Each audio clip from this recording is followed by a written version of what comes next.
Good day, everybody. I'm Pete from Clark Blair's HVAC. I'm going to show you how to put a core bit hole into a brick house today. We got the Bosch rotary hammer drill, and I've explained why I use a 2 5/8 core bit a couple times. This one's 2 5/8. It's relatively new. Watch this.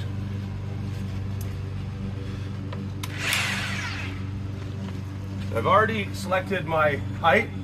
I've made my pilot hole. We're going right there.